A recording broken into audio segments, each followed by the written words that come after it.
I almost quit when she called me because Harley was out. I was talking to Harley. Harley was talking about his frustrations. I'm 44 freaking years old. This is high school garbage. Well, this is a video I didn't want to make, but here we are. You didn't know, Creator Clash 3 is canceled. It's completely over. It's done. It's not happening. But I was hoping and trying and praying it would work out and things would be fine and I'd be able to box for my third time. I'd have a trilogy in Creator Clash and I'd have 3 first round wins. That was my goal and that was my plan. I started training last November and now here in July, I'm finally on pause with training because Creator Clash 3 is completely done. And even though Creator Clash 3 isn't happening, there still is going to be an effort to raise some money for the charity for Stand Up to Cancer. Aaron from Real Good, from Game Grumps, wants to try to still push people and do some fun things to raise money for charity. And that I would like to do my 24-hour dance stream. I mentioned it before. I was going to do it leading up to the event. I was going to dance for nonstop for 24 hours. And as I'm dancing, we're doing different things to raise money. Please stay tuned for that. Keep your eyes peeled. The good news is you will be able to see me fight at some point. I have been talking to Misfits Boxing. It will happen some point this year. I'm guessing around the fall. So there's that. Now, to begin, I'm really bummed that the event isn't happening. And I'm now here making this video when for so long I tried very hard to not be negative and not jump in on all the negative talk going on surrounding the event. I tried to be a very positive person publicly and promote the event and ignore all the stuff that was going on. But now it's not happening anymore. So it doesn't matter. And I'm just going to say everything I've been thinking. I don't like talking about the money and the payments and complaining about that. But Creator Clash 2 and 3 have genuinely put me into a bad spot financially. The first 2 years at Creator Clash, we got $20,000. Every fighter gets $20,000 to cover your coach, protein, food, gym memberships, training. The first year, I saved a lot of money with the way I trained. Year 2 comes around. I'm now living back in LA. I wanted to work with my coach, who is still in Portland. So in order to do that, I got like an Airbnb for a couple of months. So anyway, I spent all the $20,000 on promo, food, gym, training, and then I get back to LA after Creator Clash and I have nothing because I was expecting a bonus. The reason I spent all $20,000 that year was because this person tells me it's going to be bigger and better, which it looked like it was shaping up to be. Pausing for a moment to give an editor's note. I might do this a few times throughout the video as I'm going through it just to clarify and people understand exactly what I'm saying. When I say this person I'm talking to, I'm purposely not saying the name of the person. It's not Ian or Anissa. It's people who work for the event, for the promotion company, the PR company, or Real Good Touring. So there's a lot of people who we're talking to. At this point, I'm talking about someone who works for the event that I don't want to publicly expose. And then I'll just take that $30,000 or $40,000 bonus. It'll be amazing. I'll get an actual paycheck. One more pause real quick. When I say $30,000 or $40,000 here regarding what I could potentially earn for the bonus for Creator Clash 2, that was purely speculation on my point. Since I earned $27,000 at Creator Clash 1, it's a bigger event. I'm thinking, okay, I'll earn possibly $40,000. So no one ever said that number to me. I'm just speculating since it would be more possibly and probably than $27,000 from year 1. When we get back from Florida after Creator Clash 2, we were at Marisha Ray's house and she was having a party. And there is where Anissa told me, hey, there's no bonus. We didn't get any money from the pay-per-view. People like pirated it. There was people in Discords with 30,000 people watching it for free. So there was no money left over for the fighters to have a bonus. And it's kind of like, I feel like Clark Griswold in a way where like I'm banking on that Christmas bonus and then I don't get it. I'm probably over clarifying things with all these notes, but I do want to say I wouldn't be able to do this event if there wasn't some type of a bonus pay. I unfortunately am not in a situation like some of the other creators on the cards that can just volunteer their time and put in all these hours boxing and still be able to pay their bills. I had to take this as a job because I need to earn money. I needed Creator Clash every single time to pay my rent. That's just a fact. I don't really want to admit that, but it's true. I wish I was in a position where I could have done this for free and I wouldn't have these complaints. So the reason I even took Creator Clash 1 was because I was getting $20,000 and I knew I could keep some of it. So this year, year 3, I get on the phone and I talked for an hour. And I was like, I really don't know if I want to do this. What I was told by this person, yes, you're probably going to make a check this time. A ton of people are going to watch it. The mistakes were learned from year 2. Well, now look at where we are. It was even worse than year 2. And now I don't know if it's from the boxing, but it happened one night when I had a very hard sparring session. And when I turn my head now, I see bright flashes on the side and left of my head. I'm seeing them right now. It happens all the time. It happens all the time. And I never had that happen. And then that night, it started happening. And it was after 2 weeks in a row of hard sparring. And that was the hardest sparring I'd ever had. Didn't take me down though. And then he had to take a knee. And he is a 27-year-old amateur boxer. Just saying. Well, what the heck does it matter? Because I just did it all. And now I'm seeing flashing and my knees kill. And I don't get anything for it. And there's no fight happening. One time during training, not too long ago, my whole arm went numb again when I got hit by a shot. Now, that being said, this is boxing and I did sign up for it voluntarily. I'm aware of what happens in boxing. I'm aware you get injuries and I'm okay with that and I'm willing to accept them.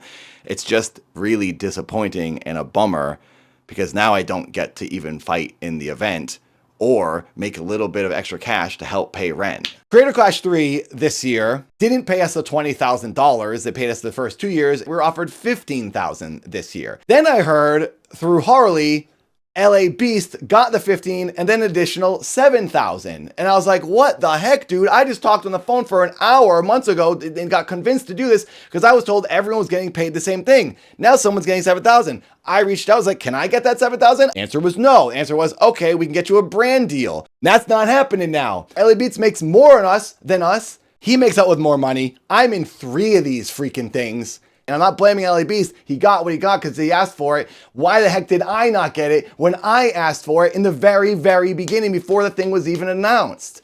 Then I go camping. People on the internet were talking about this camping trip. The trip was set up by my coach as something he wanted to do in his life. He likes camping. And he thought, hey, you and Ren from Corridor and I trained together. Ian's like, hey, I want to come. Ian came down from Seattle. He joined us. Odd Ones Out was there. Alex Ernst was there. Steven, another YouTube boxer, she was there. It was a bunch of us. On this camping trip is where Ian tells me, hey, I'm doing another content cop. And I was like, oh, that's cool. And he goes, yeah, it's on Ethan. And I was like, Ethan Klein? And he said, yeah, it's on Ethan Klein. And I thought, oh no, why would you do that? The reason I was so concerned by this, Ethan and I had a very big misunderstanding for Creator Clash 2 with our promotion for the fight. I'm not going to tell this story again. I've told it in the past, but like everything's fine with Ethan and I. It's all done. We've talked and we've messaged and we're all good. So when Ethan and I made up, I was so relieved. This like huge weight came off my shoulders. I was like, okay, I'm not at odds with somebody. Then Ian tells me before Creator Clash 3 is about to happen, oh, I'm putting out a hit piece on Ethan Klein. And I'm thinking, oh my God, dude. Why are you doing this? Why are you trying to cause trouble? Because now I'm thinking this is going to ruin Creator Clash 3 and I'm going to get screwed again. Yes, I can tell him I'm concerned. I truly thought it was a work. It was like a WWE promo thing where like they were going to have a fake feud. They were going to make up right before Creator Clash 3. Genius promotion. I watch a lot of wrestling though, so I probably was thinking incorrectly because that wasn't the case at all. It was a real beef. I don't keep my ear to the ground when it comes to YouTube drama. I don't know what's going on. I don't know who's mad at who, and I don't care and I don't want to know. I wish it was back in the 2010 days and everyone was doing sketches and stupid characters and we lived in simpler times watching someone talk about a Game Boy Advance game. I will say, if you're new here, please subscribe and check out my new talk show that's filmed here in this television studio. Top of the line production quality going on in here. And I love doing it. And you can be an audience member. You can call in and you can talk to me and be on the show. So Ian and I are walking around getting firewood and he's like, yeah, Ethan said a bunch of stuff about me and Anissa. and I need to respond to him, so I'm going to make a content cop. He puts the thing out and he screws every single person. He screws Real Good Touring, all the business professionals who are making this event with him. He screws me. He screws every other boxer. Everyone was screwed from Ian's dumb video because he couldn't wait 2 months. And here's the thing. I'm not going to tell someone what to make. Even though I don't like drama and negative content, it's not my place to do that. So I chose not to do that. At some point after the content cop video, my friend Yoda talks to me and says, all this crazy stuff's going on with Ethan from H3. Child Services is being called on him. He's getting human skulls mailed to his house. I didn't know what any of that was about, but I felt bad for him because it sounded insane. So I went to an H3 live stream and donated $20 and left a comment to try and say something positive. I also said I was bummed about the content cop video and confused on how to move forward. Now, I'd like to clarify why I did this. I could have just DM'd Ethan on Instagram to say, hey, I hope you're doing well. But I hadn't talked to him in like a year, and I didn't know if he was going to respond to me. Also, I really wanted to publicly say, hey, this video is kind of weird in a simple way. When I said we're all kind of confused by this, I was sharing the sentiment of a few fighters that were genuinely confused as to why Ian and Anissa made this video when we all have an event coming out. So all the fighters had been very quiet and were like afraid to talk about things. So I thought if I made this donation, I could say in a sort of friendly way, hey, yeah, we kind of think this is weird. Hopefully it all blows over. I wasn't trying to insult Ian or Anissa, but I was just addressing the obvious that yes, this is awkward now. I'm sorry. And I felt that was not an unfair thing to do. Then the next day, Anissa texts me a screen grab of my donation and she says, is this real? Anissa took that as I was supporting her enemy that she has chosen, by the way. Ethan and Adri are not my enemy. So then Anissa makes me feel guilty and bad for what I thought was a nice thing. And she's like, oh, I can't believe you would do that. I'm 44 freaking years old. This is childhood, high school garbage.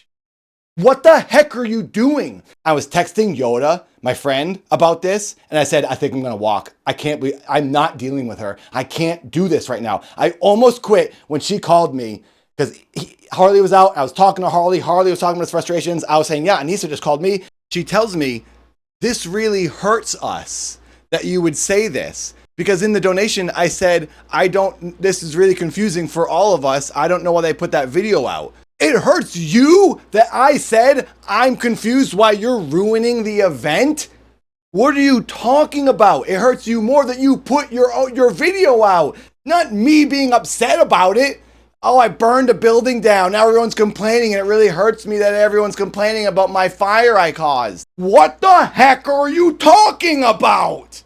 She acted surprised that I made that comment on the H3 stream when she said, but Ian told you he was making that video on the camping trip. But just because he told me he was making a dumb video doesn't mean I should just automatically be okay with it because I heard about it beforehand. I can still think it's a dumb idea to put out when you're simultaneously putting on an event that's supposed to be non-political and not tied to any drama.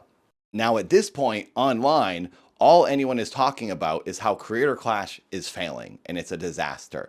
So I thought in order to combat some of this negativity and maybe try to sway some people into having some sympathy for the fighters and maybe put a positive spin on all this and get people motivated to support the event, I thought I would go on Keemstar's podcast. And Keemstar has an audience who actually watches YouTube boxing. But before I could go on the podcast, Ian saw a thumbnail Keem posted with my face on it saying I was going on his podcast. So Ian calls me and says, we'd rather you not go on his podcast because we don't know what he's going to say.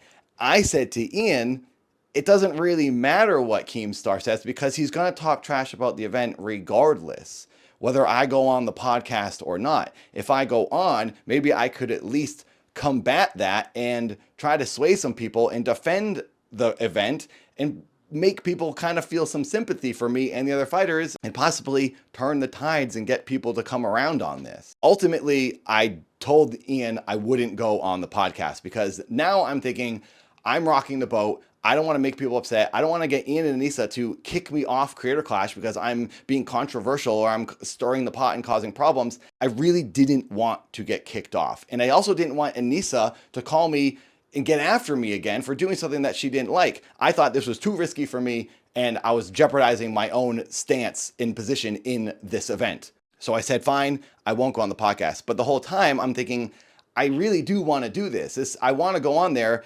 and talk to Keemstar and try to promote the event and face all this criticism and try to do some damage control because no one was doing that. But I did also get injured that day in sparring. My arm went numb, which is a thing that happens sometimes when I got hit. So I had to go to the doctor. So it was probably for the best that I went and got that checked out. But I did say to Keemstar, I would like to come on the show later and talk about this because it was something I wanted to do because nobody else was doing any damage control for this event. Now, every fighter in Creator Clash 3 was offered $15,000 to cover their fight training, except for LA Beast, who I guess got $7,000 additional because he said his training cost more than that. I don't know if anyone else got additional money. As far as I've been told by the event, he was the only one. Regardless, when the event got postponed, they offered everyone an additional $10,000 as an extension to extend your training until October. A lot of people couldn't do the event now because it was getting extended. Myth dropped out, LA Beast dropped out, Freddie Wong dropped out. I didn't drop out. I thought about it. I thought, is this worth doing? And then ultimately I thought, I really want to box. I've been training for so long. I don't want to stop this and I want the event to happen and I really want to get in that ring a third time. Also, that $10,000 will help me out. In addition to that $10,000 extension dollars, I was going to get now a cut of Ian and Anissa's 34% that they were going to get paid. But since they've dropped out, all that money will go to the fighters. I'm thinking this is great. And on top of that, I would also potentially get a bonus check after the event sells out. They'll split up extra money with all the fighters. So I'd get 3 types of payment. I'll get that $10,000 extension and then the 2 bonus checks, we'll call them. But now that the event has been canceled, I'm not getting that extra money. I'm not getting that $10,000, even though I did some of the extra training because the event's canceled now and it's just over and there's just no more money. And it's really messing me up and it's really hard for me to be okay with this. That's why I'm making this stupid video because I'm upset. It sucks. I put my heart into this. I got freaking beat hard this year, harder than I ever had. And I thought, I'm going to do this. I'm going to train like a freaking professional. Keep my head down, avoid this drama, and now here I am, screwed. At this point, I just started getting too worked up, so I'm now just ending the video. When I filmed this, I just sort of spilled my guts and got kind of worked up. Then I remembered more things I wanted to say, and I tried to compose myself a little bit better, so the video's a bit wild. The last thing I want to say is that I always tried to be respectful of them, publicly and personally, when I was talking to them. I've always given them the benefit of the doubt and never really wanted to place blame on them or anyone. And then it turns out they were just talking trash about me behind my back. Ian's coach said on H3 that they used to say I was weird and talk trash about me, and then I also heard the same thing from Froggy Fresh 2 years ago. I don't care if people think I'm weird because I do make weird videos. I like being different and unique. I'm used to people saying I'm weird. I was just very surprised that it was happening by 2 other creative people. I thought they were like me, and I didn't expect them to make fun of me for being different. I thought that was the point of Creator Clash, was to gather the unique people and put them in a boxing ring. I guess not. So there you go. That's everything. That's my side of things, and that's how I feel. I'm a little embarrassed to even put this video out and join in on this conversation and expose myself and show myself as getting worked up, but I'm choosing to put it out and I'm choosing to leave that stuff in because that's how I feel and it's real, and this is what all of this has done to me, and it's made me act this way and feel this way. But it's all over, it's done, and we don't have to think about it anymore. You can see me box on Misfits soon. I will give you updates on that once I have them. And thanks for listening. Thanks for watching. Don't expect any more videos like this. I'm never going to do this again. Goodbye.